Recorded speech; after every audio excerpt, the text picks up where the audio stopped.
ఇక కుంభరాశి వారి యొక్క స్థితిగతులను చూసినప్పుడు కుంభరాశి వారికి 2వ స్థానమందు ఈ యుతి ఉన్నది.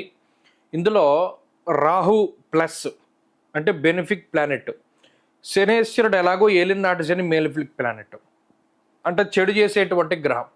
శని మైనస్ రాహు ప్లస్ రెండు కలిస్తే న్యూట్రల్ అయిపోతుంది. కుంభరాశి వారికి ఇది అంత మంచి కాదు, అంత చెడు కాదు, మధ్యస్థంగా వెళుతుంది. అయితే ఈ యుతి జరిగిన తర్వాత మాత్రం అనగా ఈ 53 రోజుల పాటు ఫేవర్గా ఉంటుంది గ్రహస్థితి, అంత ఇబ్బందికరంగా ఏముండదు. 53 రోజులు దాటిపోయాక అనగా మే నెల 21వ తారీఖు దాటాక శని వ్యతిరేకమే, రాహు వ్యతిరేకమే, చాలా ఇబ్బంది పడిపోతారు. కాబట్టి ఈ గ్రహస్థితి కుంభరాశి వారికి ఈ కలయిక అనేటువంటిది ఏమి చెడు చేయదు, కానీ ఈ కలయిక అనంతరం ఉండేటువంటి టైం మాత్రం చాలా ఇబ్బంది పెడుతుంది. మోసపోవడానికి ఎక్కువగా స్కోప్ ఉంటుంది.